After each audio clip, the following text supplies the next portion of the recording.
Hi fam, this is Nendi from Nendi Africa. So as Christmas approaches, a lot of us might be traveling to unusual places. Unusual places means that places that we are not used to, places that are strange to us. Someone might be returning to the places they visited before, or an entirely new place. So I have these few words as a guideline for caution if you are going to be traveling. So when you visit a new environment, whether in Africa or not, it is essential to be safe. These are some few tips on how to be safe in your new environment when you do visit. Get to know your environment. Do not assume all environments are the same. You can get this information on the internet or trusted people who may be your host, hostess, tour guides, friends, family. But don't go about asking for information when you have already arrived in your destination. It's good for you to do your research, find out about the country, find out about the safety, find out if you can take it before you proceed to that journey. Number 2, get health insurance. So contact your HMO if you're in Nigeria, or if you're in your country. Find out about your health provider if they cover you for such countries. If they do not cover you for that country, try and get insurance for that country. Number 3, know their emergency number.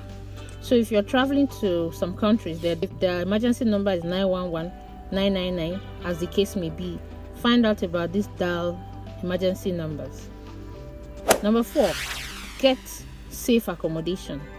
So research about hotel. Do not just say, okay, this is a hotel here, oh, it's in the other side, and you don't know how safe that environment is. A hotel might be good, but maybe the environment is not good. Research about this environment, find out about the safety of such environment before you proceed on that journey. Dress like the people if you can. So if you can, and if the environment they dress in a particular way, I know that one or two things will just change the whole thing about your dressing. So why it is not good to be singled out is because you might become vulnerable.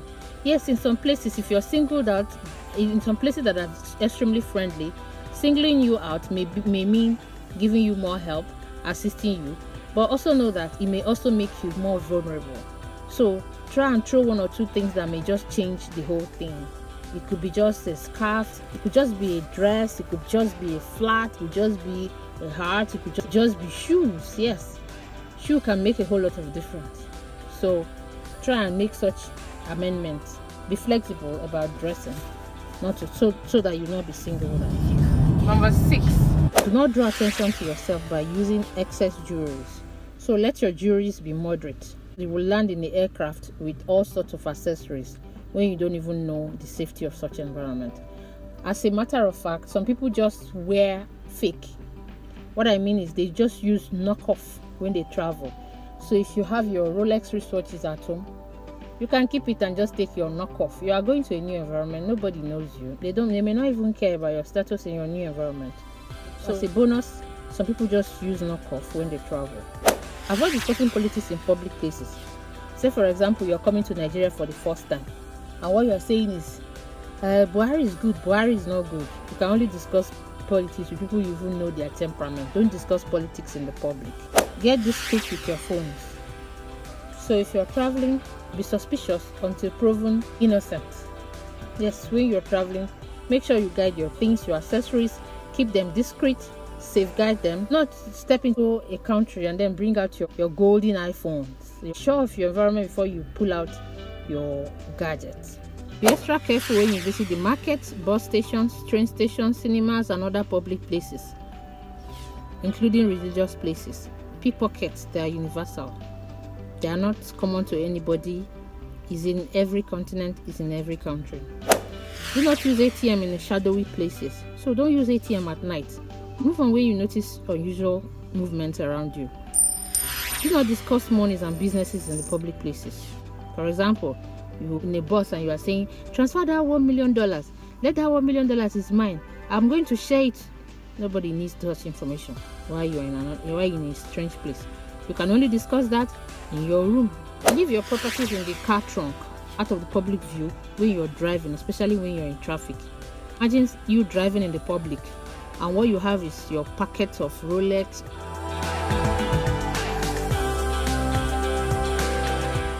of your diamonds, and you leave them in the public glare, and it's dark and it's night and you're in traffic. you know you'll be attracting problem to yourself.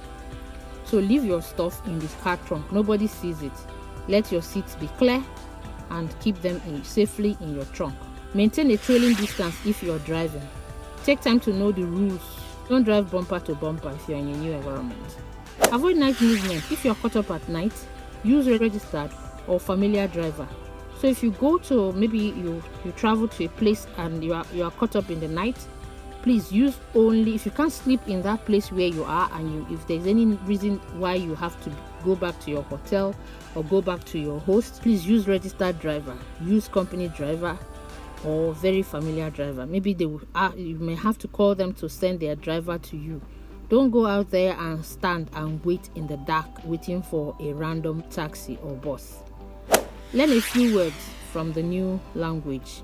It gives them the impression that you are not a stranger. Can imagine coming to Nigeria and saying, maybe the person lands in Lagos and is able to say a cab or a car. Nobody's going to cheat that man. Nobody's going to cheat that visitor. So 1 or 2 language can save you and make you even not vulnerable. Make sure you eat in well-known restaurants as well as drink safe water. So get to find out the safest water and drink from there to protect your stomach. Be polite and respectful. People cherish respect. If you're coming to Africa, just good morning goes a long way. Good morning breaks through walls. You find help when you just say good morning. Or if you want to go deeper, oh my God, if you tell them good morning, if you say karo or ututu oma, oh my God, you win hearts. Use the service of trusted and recommended people such as plumbers, technicians, painters. Don't just call people on the internet. Ask your host or your hostess or family or friends the people they have been using before. Don't bring strangers into your house. If you're going to maybe sublet a place, do not bring strangers into your place. The strangers will only know how vulnerable you are when he comes. He notices you can't speak the language. He notices you don't know anywhere. He will only maybe overcharge you, outsmart you, or outrightly, hurt you. So please be careful. Do not move about with plenty of cash. Use only what you need in a day. And then for bonus, when you take a taxi, usually registered taxi, I personally don't sit at the back. So if you're going to be making use of the Taxify and the Ubers and the rest of the competitors, if you sit in front with the driver, it makes them feel that you are safety conscious. It makes them feel relaxed, and it enables you to see through the driver and what he does. That is my bonus. That is what I normally do if I travel, especially if it's at night. And there's every likelihood that if you're alone, you may sleep off at the back, or you may be tempted to start pressing your phone. But if you're going to do all that, go in front and sit with the driver. It makes the driver conscious that you are aware and that you monitor him even when you are not. Then finally, be alert, not afraid. Don't be afraid. Don't show that you're afraid. Don't be frightened. So thank you so much for listening. I hope this helps. During this period, a lot of people might be traveling. Please hit the subscribe button. I appreciate your time here as always. This is Nene from Nigeria. I appreciate you. Bye.